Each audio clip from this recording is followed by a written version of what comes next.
नमस्कार, एक बार फिर से स्वागत है आपका विनोद फॉर केमिस्ट्री के इस YouTube चैनल के ऊपर।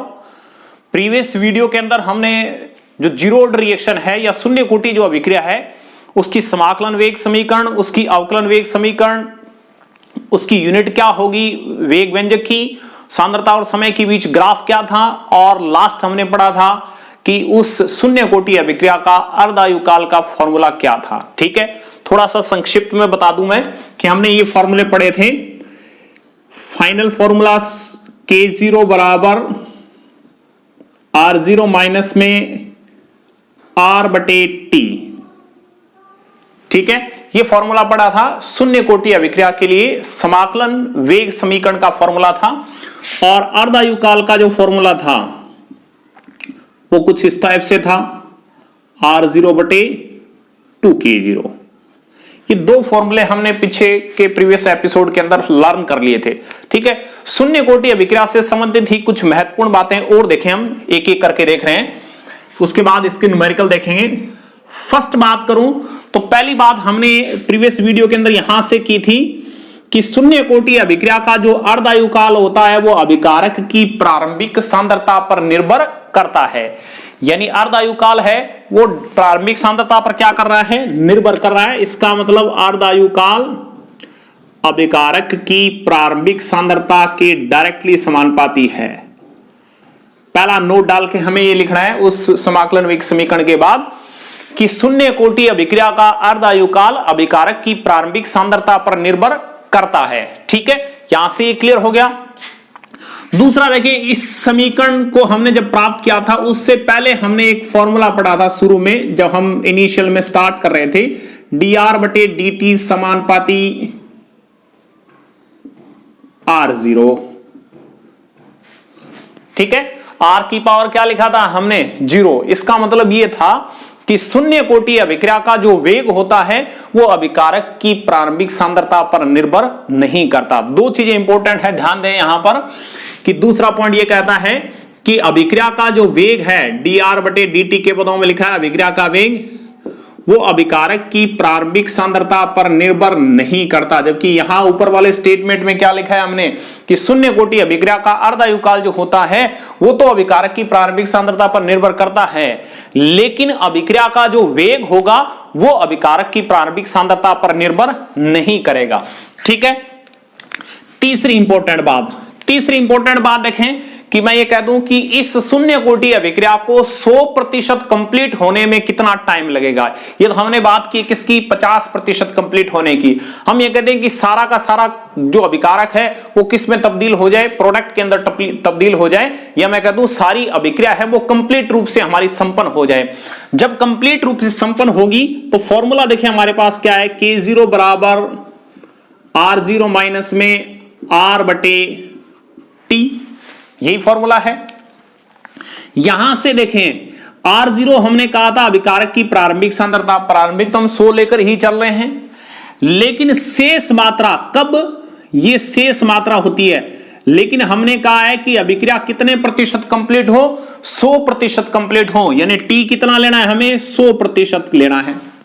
100% कंप्लीट होगा तो मैं ये कह सकता हूं अभिकारक की जो शेष मात्रा है वो 0 रहेगी, क्योंकि अभिकारक कुछ बचाएगा नहीं, सारा का सारा किसमें तब्दील हो गया, प्रोडक्ट में। तो K0 बराबर हो जाएगा R0 अपॉन T 100%। हमें क्या निकालना है, T 100% निकालना है। T 100% बराबर फॉर्मूला हो जाएगा R0 बटे K0, ये फॉर्मूला हो जाएगा। अगर हमें अभिक्रिया को 100% कंप्लीट के रिस्पेक्ट में निकालना हो तो हमें यह कहते कि अभिकारक की प्रारंभिक सांद्रता ये है और शून्य कोटि अभिक्रिया का वेग व्यंजक ये है, तो बताओ अभिक्रिया को 100% कंप्लीट होने में कितना समय लगेगा। क्लियर है, ये बात होगी। अब इस फॉर्मूले से देखें, मैं इस फॉर्मूले से अगर K0 को इधर निकाल लूं तो K0 बराबर, या ऐसे ना करें, एक तरीका और है, इस 2 को इधर खींच लें, 2 को इधर खींचेंगे तो T 1/2 बराबर R0 अपॉन K0, यानी इस अर्धायुकाल के अंदर 2 जो था उसको T हाफ लाइफ से गुणा कर दिया, T 1/2 से क्या कर लिया हमने, गुणा, यानी 2 को इधर खींच लिया, ये बच गया।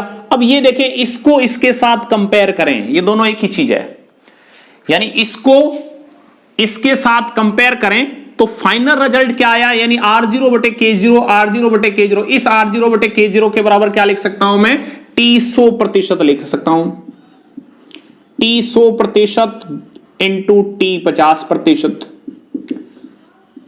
चौथा इंपॉर्टेंट फॉर्मूला यह आया हमारा कि एक शून्य कोटि अभिक्रिया को 100% कंप्लीट होने में लगा समय अर्ध आयु काल का जस्ट 2 गुना होगा।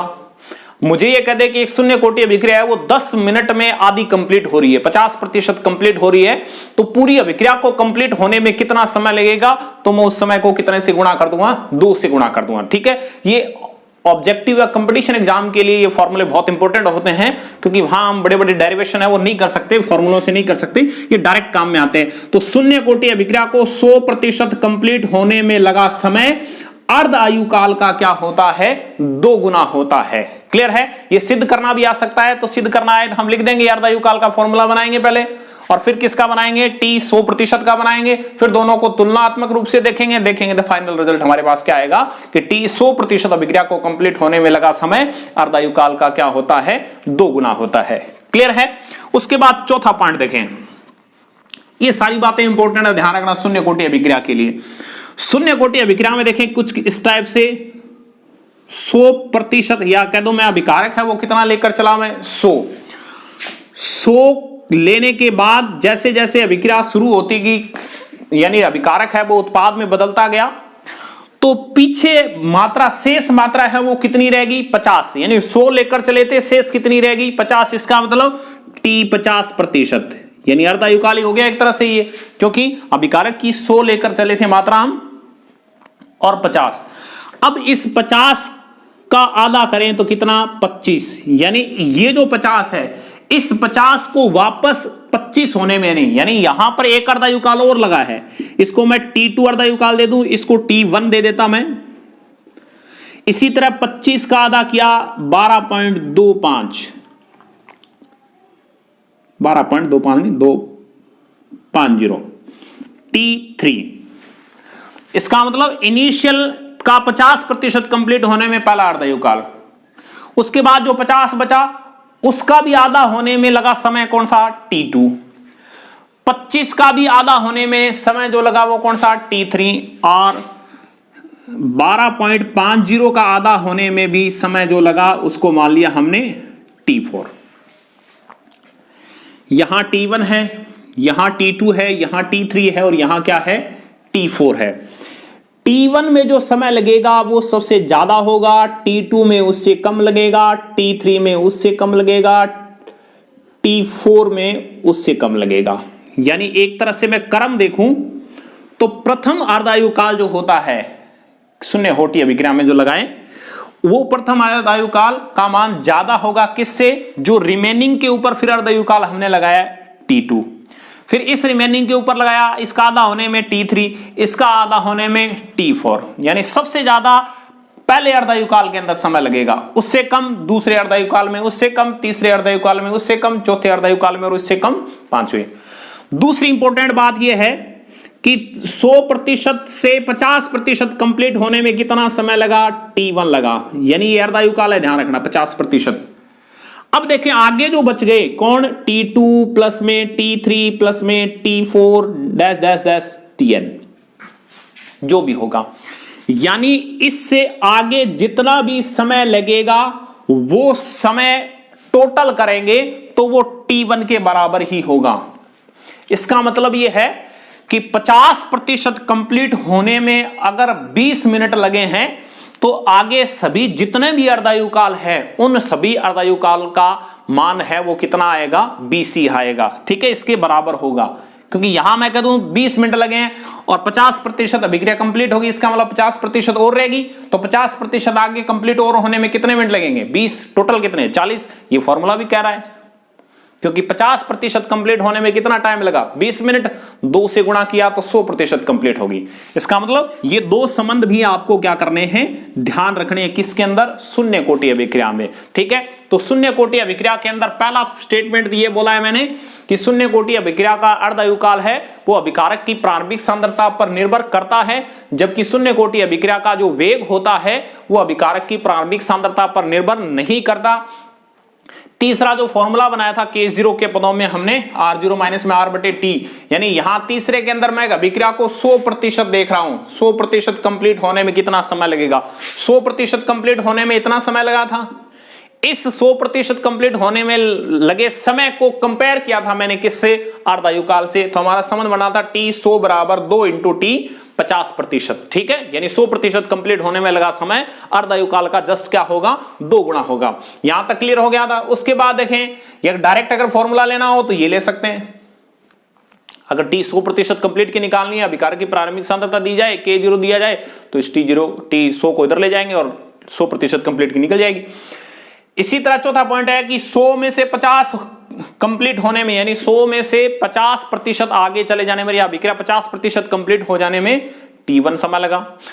जो 50 बचा उसका अगर आधा देखें, यानी उसको 50% कंप्लीट होने में T2 समय लगा, और फिर जो रिमेनिंग बचा उसको 50% कंप्लीट होने में T3 समय लगा, और उसको 50% कंप्लीट होने में T4 समय लगा। सबसे ज्यादा टाइम किस में लगेगा, T1 में, उससे कम किस में, T2 में, उससे कम किस में, T3 में, उससे कम किस में, T4 में। दूसरा फॉर्मेट ये है कि ये प्रथम जो अर्धायुकाल था, ये प्रथम अर्धायुकाल बाकी जो बचे शेष अर्धायुकाल है उन सभी शेष अर्धायुकाल के इक्वल होगा। ये फॉर्मूला भी कह रहा है ये बात कि अर्धायुकाल में अगर हमने कहा 20 मिनट लगी है तो 100% कंप्लीट होने में मुझे पता है 40 मिनट लगेगी। इसका मतलब 20 मिनट यहां लग गई, तो आगे जितना भी बचे हैं, जो जितने भी अर्धायुकाल बचे हैं उन सब में के अंदर कितनी मिनट लगेगी, 20 मिनट लगेगी। ठीक है, नेक्स्ट देखें इसके ऊपर न्यूमेरिकल कैसे आते हैं।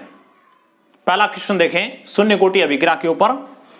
पहला है, एक शून्य कोटि अभिक्रिया को 40% पूर्ण होने में 30 मिनट लगते हैं, यानी शून्य कोटि अभिक्रिया है वो 40% पूर्ण होने में 30 मिनट लेती है, तो इस अभिक्रिया को 70% कंप्लीट होने में कितना समय लगेगा। ठीक है, दो चीजें देखें, 40% कंप्लीट होने में आपको समय दे रखा है और 70% कंप्लीट होने में लगे समय को आपको पूछा गया है।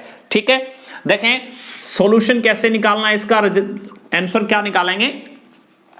हमने फॉर्मूला पढ़ा है K0 बराबर R0 माइनस में R बटे T। ये हमने शून्य कोटि अभिक्रिया की समाकलन वेग समीकरण पढ़ी है। ठीक है, सारा काम इससे ही होना है। इस समीकरण को कुछ इस टाइप से लिख लें, T बराबर R0 माइनस में R बटे K0। ठीक है, यहां कंडीशन है, माना अभिकारक की प्रारंभिक सांद्रता, ये माननी है आपको अपनी मर्जी से, माना अभिकारक की प्रारंभिक सांद्रता 100 है। ठीक है, अभिकारक की प्रारंभिक सांद्रता हमने कितनी मान ली, 100 मानी है। जब 100 मानी है तो देखें पहली इस कंडीशन के ऊपर लगाए, जो हमने ये पहली कंडीशन लिखी है, इस कंडीशन के ऊपर 40% कंप्लीट होने का मतलब है T40 की बात हो रही है। ठीक है, 40% कंप्लीट होने में 30 मिनट लगते हैं। क्लियर है। अब देखें अभिक्रिया 40% कंप्लीट हो रही है। 40 का मतलब है आप शुरू में लेकर कितना चले, 100। ध्यान दें, इधर प्रारंभिक सांद्रता कितनी मानकर चले हैं हम, 100 लेकर चले हैं। कितनी प्रतिशत अभिक्रिया कंप्लीट हुई है, 40% अभिक्रिया कंप्लीट हो चुकी है। इसका मतलब है 100 में से 40% है वो आगे प्रोडक्ट में चला गया। तो हमें R क्या चीज है, R हमने पीछे की वीडियो में बताया है कि ये शेष मात्रा है, यानी 100 में से 40 जब आगे चला गया तो पीछे कितना बच गया, 60। तो 100 माइनस 60 बटे K0 का मान हमारे पास क्वेश्चन में है नहीं। 40% की समीकरण बना ली, जितनी परसेंटेज दी है उसकी समीकरण बना ली पहली, इसको समीकरण नंबर 1 दे दिया हमने। दूसरी देखें 70% कंप्लीट होने में कितना समय लगेगा उसको हमें निकालना है, यानी T70 है वो हमें निकालना है। तो T70% कंप्लीट होने का मतलब है 100 अभिकारक की प्रारंभिक सांद्रता लेकर चले, 70% कंप्लीट हो जाएगी, यानी 100 में से 70% आगे चला जाएगा, तो रिमेनिंग कितना बचेगा? रिमेनिंग लिखना है हमें, तो शेष मात्रा लिखनी है यहां पर 30 बटे K0 समीकरण नंबर 2। क्लियर है? यहां तक कोई दिक्कत नहीं। समीकरण 1 में समीकरण 2 का भाग देने पर, समीकरण 1 में समीकरण 2 का भाग देंगे हम, ठीक है। जो परसेंटेज दी है उन दोनों परसेंटेज की इक्वेशन बनाएंगे। सबसे पहला काम हमारा यही होगा न्यूमेरिकल को सॉल्व करते हैं, चाहे आप किसी भी ऑर्डर की रिएक्शन के लिए काम कर रहे हैं, चाहे वो शून्य के लिए पढ़े, चाहे इसके बाद जो हम प्रथम पढ़ेंगे उसके लिए भी, ठीक है। तो T 40 में 70 का भाग देना है, तो कुछ इस टाइप से हो जाएगा, 40% बटे T 70% बराबर, ऊपर है 100 माइनस, मैं सीधा लिख दूं 100 माइनस 60 का मतलब 40 बटे K0, नीचे 100 माइनस 70, 100 माइनस 30 सॉरी 70 बटे K0, K0 से K0 कैंसल आउट, T 40 बटे T 70 बराबर 40 बटे 70। क्लियर है? यहां तक कोई दिक्कत नहीं है। अब देखें, ये जो परसेंटेज हमने दे रखी है, इस परसेंटेज में इसका उत्तर हमें दे रखा है T 40%, T का मतलब है समय, कब? 40% पर समय हमें दे रखा है क्वेश्चन में, समय दे रखा है, वो समय रख रहा हूं मैं यहां पर, देखें वो समय दे रखा है 30, T 70% पर हमें निकालना है, और इधर बचा है 40 बटे 70। क्लियर है?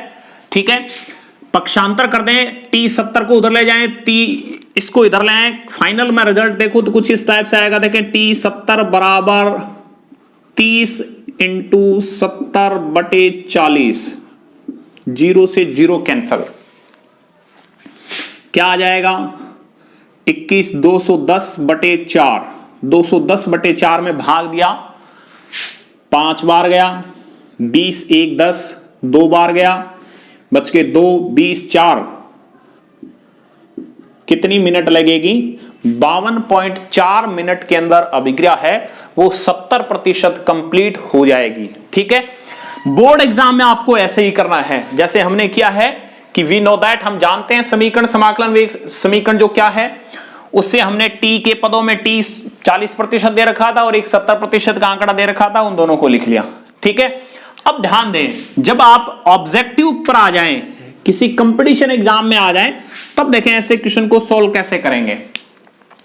देखें कितने प्रतिशत आंकड़ा दे रखा है? 40% और किसका? 70%, यानी 40 और 70 दो दे रखे हैं। जिसका दिया होगा मिनट उसका हम मिनट लिख लेंगे, जिसका मिनट पूछ रहा है उसका हम मिनट निकालेंगे।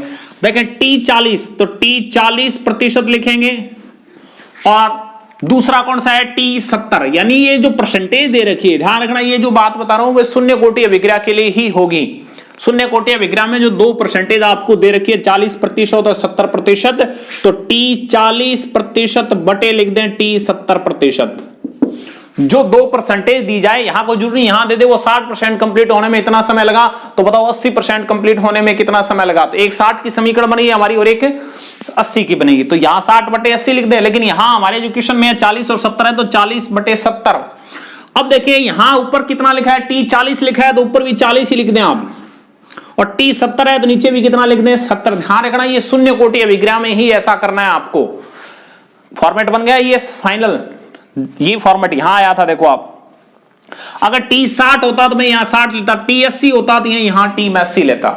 ठीक है, T 40 का मान रख देंगे हम आगे, वही सेम 30 बटे T 70 बराबर 40 बटे 70, T 70 का मान आ जाएगा हमारे पास, मैं डायरेक्ट लिख रहा हूं 1.4। ठीक है, दो परसेंटेज दियो, दोनों को ऐसे लिख लें बटा के अंदर 40 बटे 70, यहां भी 40 बटे 70 लिखें, आपका रिजल्ट आ गया। अब क्वेश्चन में ये दे रखा है और ये आपको निकालना है, मुझे नहीं लगता कि यहां कोई आपको दिक्कत होगी। ठीक है, एक तरीका ये है। एक तरीका देखें, हम छोटी क्लासों में पढ़ते रहे कि एक पेन की कीमत है वो 5 रुपए है, तो 10 पेन की कीमत क्या होगी? या कह दूं मैं 10 पेन की कीमत है वो 20 रुपए है, तो बताओ 7 पेन की कीमत क्या होगी? तो उनकी एक लैंग्वेज होती थी मैथ की भाषा के अंदर, वही लैंग्वेज देखें इस क्वेश्चन के अंदर लगा सकते हैं। कैसे? 40% कंप्लीट होने में लगा समय, 40% पूर्ण होने में लगा समय कितना? 30 मिनट। ये क्वेश्चन की लैंग्वेज है, ठीक है। 40% पूर्ण होने में लगा समय कितना? 30। तो 1% पूर्ण होने में लगा समय 30/40। हमें कितने प्रतिशत पूछा है क्वेश्चन में? 70। तो 70% कंप्लीट होने में लगा समय 30/40 गुणा 70, सेम 52.4 मिनट, ठीक है। एक ही क्वेश्चन को आप 3 तरीके से कर सकते हैं, लेकिन इस बॉक्स के अंदर जो हमने किया है, ये बॉक्स के अंदर जो फॉर्मूला हमने या ये जो हमने तरीका यूज लिया है, ये कंपटीशन एग्जाम के लिए ही पॉसिबल है, ठीक है। डिस्क्रिप्टिव में या बोर्ड एग्जाम में आपको ये चीज फॉर्मूले से ही करनी है, 52.4 उत्तर। लेकिन ऑब्जेक्टिव में जब भी आप आ जाएंगे किसी कंपटीशन एग्जाम में, तब आप इस चीज को ऐसे सॉल्व करेंगे। तो शून्य कोटि अभिक्रिया को सॉल्व करने के 3 फॉर्मूले हैं या 3 तरीके हैं, ठीक है। नेक्स्ट देखें क्वेश्चन नंबर 2। दूसरा क्वेश्चन है, सिद्ध कीजिए कि शून्य कोटि अभिक्रिया को 75% पूर्ण होने में लगा समय अर्ध आयु काल का 1.5 गुना होता है। हमें यह प्रूव करना है कि 75% कंप्लीट होने में जो समय लगता है वो उस अभिक्रिया के अर्ध आयु काल का 1.5 गुना होता है, यानी अर्ध आयु काल का। देखें 2 इक्वेशन बनेगी, एक तो किसकी? 75% की, एक किसकी? अर्ध आयु काल का, मतलब समझ रहे हैं T 50% की बात हो रही है, ठीक है, T 50% की। देखें हम जानते हैं फॉर्मूला, T बराबर ही लिख रहा हूं मैं फॉर्मूला, हमने प्रीवियस क्वेश्चन के अंदर जो लिखा था वही R/K0, वही सेम यहां। चूंकि माना अभिकारक की प्रारंभिक सांद्रता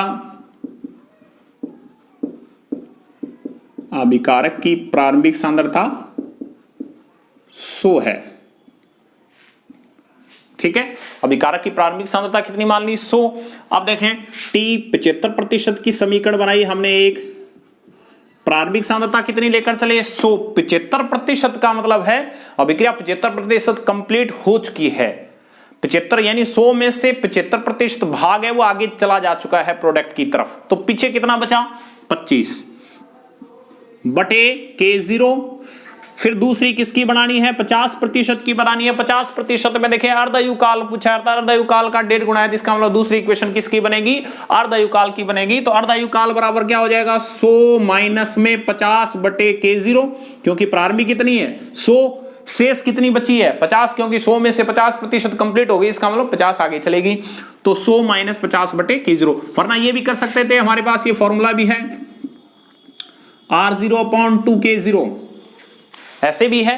प्रारंभिक सांद्रता कितनी मानी हमने? 100 में 2 का भाग दे दे ऊपर 50/K0, तो यहां ये बनेगा एक तरह से फॉर्मूला, ठीक है। अब देखें समीकरण नंबर 1 इसको दे दिया, समीकरण नंबर 2 इसको दे दिया। जैसे ही हमारे पास 2 समीकरण बन जाए तो समीकरण 1 में समीकरण 2 का क्या करना होता है? भाग दे दें। समीकरण 1/समीकरण 2, समीकरण 1 में समीकरण 2 का भाग देंगे तो ये हो जाएगा T 75/T 50% बराबर T 75 वाले में देखें 100 में से 25 गए, 75/K0, और 100 में से 50 गए, 50/K0। K0 से K0 कैंसल आउट, क्या बचा? T 75%/T 50%, ये अर्ध आयु काल एक ही बात है, और 75/50, ठीक है। हमें T 50 को साइड में लेके जाना है, तो देखें T 75 बराबर 50 गुणा T 50%। जो चीज कट रही है उसको काट दें। ये 25 से कट रहा है, 25 को 2 से और 3 से, T 75%, 2 का जब 3 में भाग दिया तो 1.5 बार गया, यानी 1.5 बार गया, इंटू T 50%। और ये स्टेटमेंट ये कहता है कि एक शून्य कोटि अभिक्रिया की बात चल रही है, शून्य कोटि अभिक्रिया को 75% कंप्लीट होने में लगा समय है वो इस अर्ध आयु काल का क्या होता है? 1.5 गुना होता है। यही चीज हमें क्या करनी थी, सिद्ध करनी थी। क्लियर है यहां तक, ठीक है। और अगर ये क्वेश्चन ऑब्जेक्टिव में इसलिए नहीं आ सकता क्योंकि यहां सिद्ध करना दे रखा था हमें, लेकिन ऑब्जेक्टिव में कुछ इस टाइप से आ सकता था कि ये कह दे कि एक अभिक्रिया का अर्धायुकाल 5 मिनट है, तो 75% कंप्लीट होने में कितना समय लगेगा। अभिक्रिया कौन सी है, शून्य कोटि की, तो डायरेक्ट फॉर्मूला ये एक तरह से 5 मिनट दे रखा है, 5 को 1.5 से गुणा करेंगे तो किसका उत्तर आ जाएगा हमारे पास, 75% कंप्लीट होने में लगे फॉर्मूले का, ठीक है। और जब दो अलग अलग परसेंटेज दी हो 50 और 75 की, तो हमने बताया कि ये फॉर्मेट आना चाहिए, डायरेक्ट क्वेश्चन सॉल्व करते हैं तब। एक 75 समय दे रखा है तो 75 की बना ली, एक 50 दे रखा है तो एक 50 की बना ली, ऊपर भी 75 नीचे 50, वही सेम। फिर हमें जिस समय को दे रखा उस समय की वैल्यू रख देंगे, जिस समय को पूछा गया उस समय को क्या करेंगे, हम निकाल लेंगे, ठीक है। नेक्स्ट क्वेश्चन नंबर 3 देखें। 3 है, एक शून्य कोटि अभिक्रिया को 70% पूर्ण होने में कितने अर्धायुकाल की आवश्यकता होगी। यानी एक शून्य कोटि अभिक्रिया है, उसको कितने प्रतिशत पूर्ण होने में, 70% पूर्ण होने में कितने अर्धायुकाल की आवश्यकता होगी। कितने अर्धायुकाल लगेंगे अभिक्रिया को 70% कंप्लीट होने में, ठीक है। अब देखें 70% दे रखा है, एक अर्धायुकाल दे रखा है, इसका मतलब समीकरण हमें एक 70% की बनानी है और एक किसकी बनानी है, 50% की बनानी है। तो फॉर्मूला है हमारे पास T बराबर R0 माइनस में R बटे K0। चूंकि अभिकारक की प्रारंभिक सांद्रता वही सेम मानेंगे, प्रारंभिक सांद्रता कितनी है, 100 है, 100 है, ठीक है। अब देखें T 70% की समीकरण बनाई, T 70% बराबर हो गया 100 लेकर चले थे, 70% पूर्ण हो गई अभिक्रिया, इसका मतलब पीछे कितना बचा है, केवल 30 बचा है, बटे K0, ठीक है। एक T 50% की बनानी है हमें, 100 माइनस में 50 बटे K0, इसको समीकरण नंबर 1 दे दें, इसको समीकरण नंबर 2 दे दें, ठीक है। वही सेम फॉर्मेट, समीकरण 1 में समीकरण 2 का भाग देने पर, समीकरण 1 में समीकरण 2 का भाग देंगे तो T 70% बटे T 50% बराबर 100 में से 30 गए 70 बटे K0, 100 में से 50 गए 50 बटे K0। क्लियर है यहां तक। K0 से K0 कैंसल आउट, जो चीज बची है उसको ऊपर लिख लें, T 70% बटे T 50% बराबर 70 बटे 50। आई थिंक समझ गए होंगे। ऑब्जेक्टिव में क्वेश्चन होता तो T 70 की बनानी थी एक समीकरण, एक T 50 की बनानी थी, तो ऊपर 70 और नीचे 50, 70 50, ये जो परसेंटेज है वही आगे आएगा अगर ऑब्जेक्टिव में होता। तो डिस्क्रिप्टिव में भी ध्यान रखना, कई बार गलती कर दो, तो यहां 70 है तो 70 ही आना चाहिए, ऊपर 50 है तो 50 ही आना चाहिए। T 50 को उस साइड में ले जाएं, T 70% बराबर 70 बटे 50 गुणा T 50%, 0 से 0 कैंसल आउट, T 70% बराबर 7 के अंदर 5 का भाग दिया, एक बार बच के 2, 1.4 50%। फाइनल रिजल्ट हमारा ये आ गया कि 70% पूर्ण होने के अंदर 1.4 अर्धायुकाल की आवश्यकता होगी इस क्वेश्चन के अंदर, ठीक है। कि इस शून्य कोटि अभिक्रिया को 70% पूर्ण होने में अर्धायुकाल का कितने अर्धायुकाल, 1.4 अर्धायुकाल की आवश्यकता होगी, ठीक है। नेक्स्ट क्वेश्चन नंबर 4 देखें। क्वेश्चन है, एक शून्य कोटि अभिक्रिया A से प्रोडक्ट बन रहा है, ये एक शून्य कोटि अभिक्रिया है। इस अभिक्रिया के लिए कुछ डाटा हमें दिए जा रहे हैं, कुछ इस टाइप से देखें। A की सांद्रता है 5 m का मतलब है यहां मोलर के पदों में या मोलरता के पदों में दे रखी है कि A की सांद्रता 5 m है, तो उस समय अर्धायुकाल कितने मिनट है, 10 मिनट है, ठीक है। कब, जब A की सांद्रता 5 m दे रखी है उस समय अर्धायुकाल है वो 10 मिनट है। अगर इस सांद्रता को डबल कर लिया जाए या कहते हैं वो 10 m कर दिया जाए तो अर्धायुकाल कितना होगा, ये हमें लैंग्वेज के रूप में दिया हो सकता है। हमने यहां डायरेक्ट सीधा लिखा है कि मान लो सांद्रता जब 5 m थी उस समय अर्धायुकाल 10 मिनट था, तो जब 10 m होगी सांद्रता तो उस समय अर्धायुकाल कितना होगा। देखिए बात अर्धायुकाल की चल रही है तो हमें सबसे पहले अर्धायुकाल का फॉर्मूला लिखना है। अर्धायुकाल बराबर होता है R0 बटे 2K0। सही है, कोई दिक्कत नहीं है, फॉर्मूला यही है। इस फॉर्मूले के अनुसार ये जो फॉर्मूला हमें दे रखा है, इस फॉर्मूले में फर्स्ट कंडीशन के डाटा भर दें आप। अर्धायुकाल कितने मिनट दे रखा है? 10 मिनट बराबर प्रारंभिक सांद्रता कितनी दे रखी है? 5 दे रखी है अभी हमें, बटे 2K0। यहां से किसका मान निकाल रहा हूं मैं? केवल K0 का मान निकाल रहा हूं। K0 बराबर हो जाएगा 5m, ऊपर सांद्रता लिख रखी है हमने, ठीक है, सीधा 5 लिख देते हैं। इस 10 को उधर ले जाएं तो 2 × 10, किसका मान आ गया हमारे पास? K0 का। एक बार और लिखें अर्धायुकाल का फॉर्मूला। अर्धायुकाल बराबर है प्रारंभिक सांद्रता बटे 2K0, ठीक है। अब इस दूसरी कंडीशन के ऊपर ये फॉर्मूला लगा रहे हैं हम। दूसरी कंडीशन पर लगाएंगे तो T1/2 जो कि हमें निकालना है। प्रारंभिक सांद्रता अब की बार कितनी लेनी है? 10, ठीक है, बटे 2 × K0 का मान हमने यहां पहले वाले डाटा से निकाल लिया, क्योंकि शून्य कोटि अभिक्रिया के लिए K0 का मान, यह इस अभिक्रिया के लिए K0 का मान फिक्स रहेगा, क्योंकि वेग व्यंजक का मान फिक्स होता है, चाहे आप अभिकारक की सांद्रता को बदलते रहे, कम करते रहे, ज्यादा करते रहे, कोई दिक्कत नहीं। यहां पर K0 का मान कितना आया? 5 बटे 10 × 20, इसको इकट्ठा लिख दूं मैं 20, 5 बटे 20, यानी 5 बटे 20 लिखेंगे तो 20 ऊपर चला जाएगा, 10 से 10 कैंसल, T½ बराबर हो गया 20 मिनट। इसका मतलब है कि हमारा यहां उत्तर आएगा, वो क्या आएगा? 20 मिनट उत्तर आ जाएगा। जब 5m सांद्रता थी तब 10 मिनट लगे, उससे हमें K0 मिला बस, ठीक है। उस K0 को हमने इसी फॉर्मूले में यानी सेकंड कंडीशन के ऊपर अप्लाई किया, तो K0 की वैल्यू यहां रख दी हमने, जो चीज हमें दी है लिख ली, T½ डायरेक्ट करना होता तो हम कुछ इस टाइप से भी कर सकते थे कि 5m सांद्रता पर अर्धायुकाल कितना? 10 मिनट है। कब? जब 5m सांद्रता है तो उस समय अर्धायुकाल कितना? 10 मिनट है।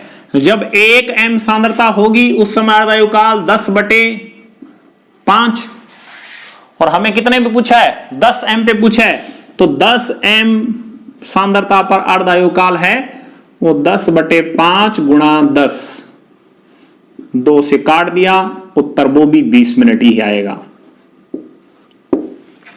ठीक है। ये तो डायरेक्ट तरीका है। हमें कब काम में लेना है? या तो किसी कंपटीशन एग्जाम में काम में लेना है, और या आप इस फॉर्मेट से नहीं कर पाओ, ये जो इधर वाला फॉर्मेट लिखा है इस फॉर्मेट से कई बार हम घर पे तो ढंग से पढ़ के जाते हैं, लेकिन कई बार के बोर्ड एग्जाम के अंदर ये फॉर्मूला याद नहीं रहता, तो फिर शून्य कोटि अभिक्रिया को ध्यान रखना है। शून्य कोटि अभिक्रिया में ही ऐसा कर सकते हैं। नेक्स्ट आने वाले जो ऑर्डर की रिएक्शन होगी, प्रथम कोटि अभिक्रिया जो होगी, उसके अंदर ऐसा नहीं है। ये शून्य कोटि अभिक्रिया में आप डायरेक्ट ऐसे लगा सकते हैं कि 5m पर 10 मिनट है तो 1m पर इतनी होगी, तो 10m पर कितनी होगी? 20 मिनट होगी, ठीक है। यानी ये तो तब है जब ये चीज हमें याद नहीं रहे, तब हम डायरेक्ट लगाएंगे कि इस टाइप से हो सकता है आपको उस कंडीशन में नंबर मिल जाए और नहीं भी मिले, दोनों ही बात है। लेकिन ये तरीका जो है वो एकदम बेस्ट तरीका है कि पहले डाटा से हमने ये निकाला, दूसरे डाटा से ये निकाला, उत्तर हमारा कितना आया? 20 मिनट, ठीक है। तो शून्य कोटि अभिक्रिया के ऊपर इसी टाइप के क्वेश्चन है, वो बोर्ड एग्जाम के अंदर पूछे जाते हैं या किसी कंपटीशन एग्जाम के अंदर पूछे जाते हैं। नेक्स्ट एपिसोड के अंदर हम जैसे हमने शून्य कोटि अभिक्रिया के लिए जो लक्षण या जो समाकलन वेग समीकरण या जो अवकलन वेग समीकरण या अर्धायुकाल जो ज्ञात की थी, वही हम नेक्स्ट एपिसोड के अंदर प्रथम कोटि अभिक्रिया के लिए लेकर आएंगे। आज के लिए इतना ही। घर पर रहें, सुरक्षित रहें, स्वस्थ रहें। धन्यवाद।